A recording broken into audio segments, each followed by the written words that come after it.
driver. I'm a safe driver. I happen to have a commute each day. I drive to work. So while I'm driving, I observe some of the other drivers in my commute. I come out of Southern Maryland. There's quite a bit of traffic. While I'm driving along, I'm watching cars.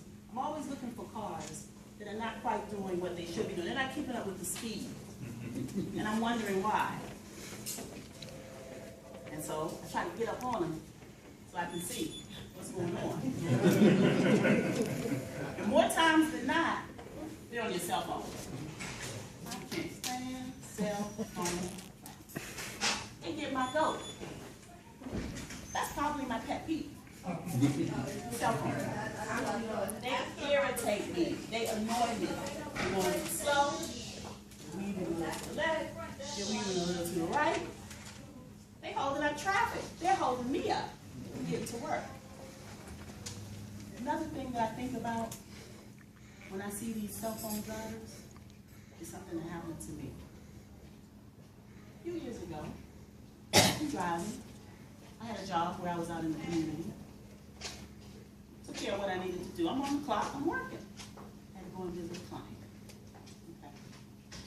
Took care of that. I'm on my way back to the office, and I remember that I didn't have my key. My office is locked. The building is locked. So I grabbed my phone real quick just to call my coworker. I said, hey, I don't have my key. Look out for me to get me back in the building. She says, fine, hang up the phone. Within that split second, I noticed behind me. And I'm like, okay. Now, me, I'm a law-abiding citizen. I pay my taxes. I always color within the lines. So I'm thinking when I see the lights, they don't want me. So I'm like, okay, well, I'm going to let the police do their job. They got to be going to some big emergency. They're about to arrest somebody for some high impact crime. I know this. So I say, well, let me put my signal on and get out their way. So they can go to where they need to get to. I'm not going to stop them because I'm a law-abiding citizen. Pay my taxes. And I always color within the lines. So when I change lanes, I look in my rearview mirror, they change lanes. All right now, okay. I'm not worried though. I slowed down, check my speedometer. Okay, well, I'm on the speed limit. But I better drop off about 5 miles. And they still were behind me. I'm like, they better go and get that crook that I know they're chasing. They slowed down too. And the lights were still on. And I'm like, oh, this is not good. This is not good. This can't be good. But I'm a law-abiding citizen. I pay my taxes, and I always color within the line. So I know they don't want me. But I'm already to the right, so I'm like, well, let me just stop my car, you know.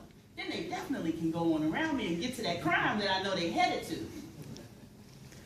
Stop my car, sitting there, looking in my rearview mirror, praying. Police car door opens. I'm like, okay. But they don't want me.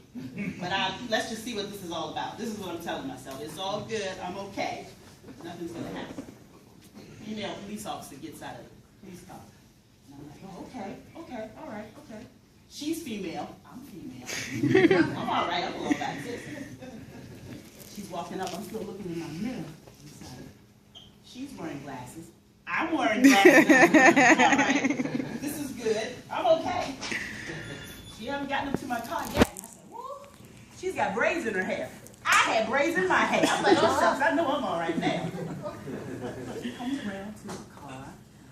I'm beating. Heart's beating. I'm like, what does she possibly want with me? Roll down my window. Good afternoon. And she says, license, registration, and insurance. And I said, okay, but why? And she said to me, you were talking on your cell phone. And I said, clutch my pearls. I was on my cell phone? And she didn't ask me. She made a statement. She told me. So my heart was beating. I'm like, oh Lord, I'm thinking through my purse. She said, I'm gonna give her what she asked for. But I'm thinking in the back of my mind, Lord, what should I do? What should I do? I'm going to ask her, because they say you have to ask her what you want, not to give me a ticket. You're not going to give me a ticket, are you? I said to her, and she's doing her hands like this, and she's like, license, registration, and insurance. My hands are shaking. I found my license right away. I found my registration right away. Couldn't find my insurance card. She said, give me what you have. Okay, so I gave it to her.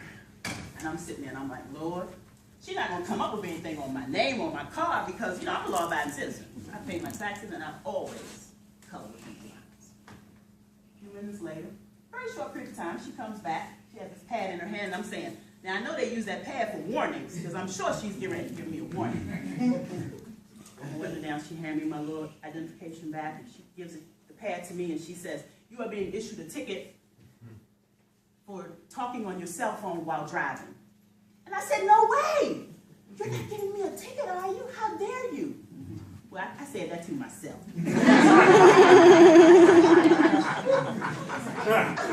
You couldn't give me a warning? You couldn't give me a break? And she said, I did give you a break because you didn't produce your insurance. So when I'm driving and I see these people on their cell phones, and it peeves me so much, it's because I feel like it happened to me, and I'm a law-abiding citizen. I always pay my taxes, and I color within the lines. So they should get a ticket too, and I want them to. So when I'm driving up the side and I'm looking at them and I see them on their cell phone, I give them the evil eye. Toastmasters.